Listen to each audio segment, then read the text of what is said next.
Olá, jovens!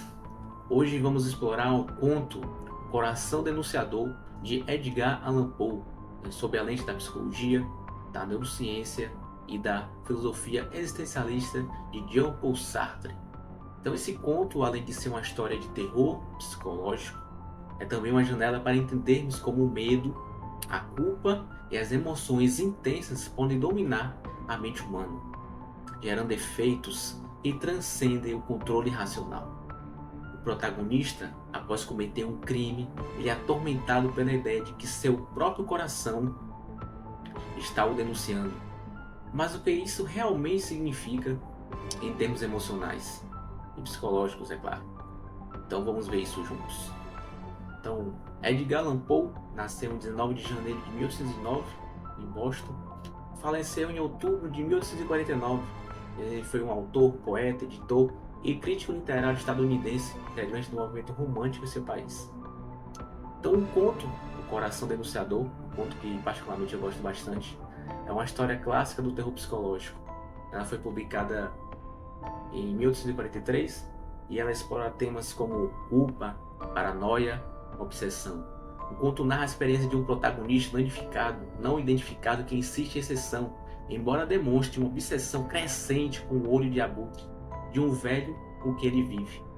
Esse olho incomoda profundamente, então ele decide matá-lo para se livrar dessa perturbação. O clímax da narrativa ocorre após o crime, quando o narrador, convencido de sua impunidade, começa a ouvir o som do coração batendo. Esse som ele acredita ser o coração da vítima, e esse som vai crescendo, levando a um estado de ansiedade insuportável, até que ele, não mais aguentando, lhe confessa o assassinato à polícia. Então esse conto ele é famoso pela forma com que Poe trabalha a psicologia da culpa, o uso de narrativas em primeira pessoa para criar uma perspectiva distorcida e intensa, e uso de sons, ele usa bastante o uso de sons, principalmente como o batimento cardíaco, para simbolizar a consciência torturada do narrador. Então a psicologia ela nos ajuda a entender como essas emoções intensas, como o medo e a culpa, ela afeta o modo como percebemos e interpretamos a realidade. No Coração Denunciador, vemos o narrador ser consumido por uma obsessão que distorce sua percepção do mundo. O que ele acredita ser o som do coração do homem que matou, na verdade, é uma projeção da sua própria culpa, um mecanismo com distorções cognitivas. Isso é bastante interessante. Então, sabemos que a culpa, o medo, ela ativa esquemas mentais que influenciam a forma como processamos informações. Então, esse medo desencadeia um viés de confirmação. Focamos em detalhes que reforçam nossos piores pensamentos e ignoramos os sinais que poderiam acalmar nossas ansiedades.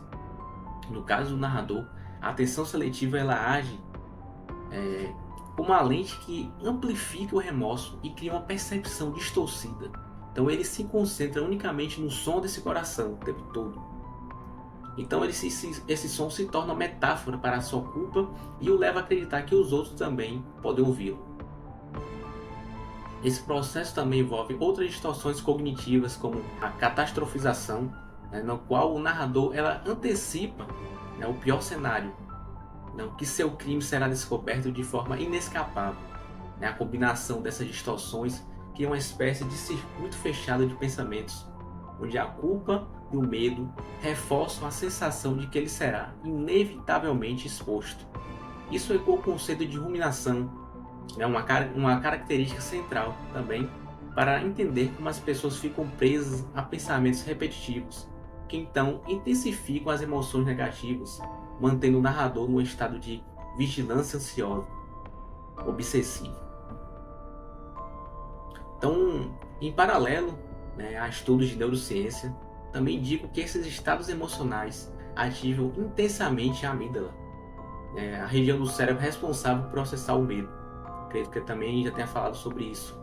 Então, esse aumento dessa atividade dessa amígdala, associado a uma diminuição do controle racional do córtex pré-frontal, pode fazer com que a mente perca a capacidade de avaliar a realidade com clareza, favorecendo interpretações emocionais intensas e irracionais, é claro.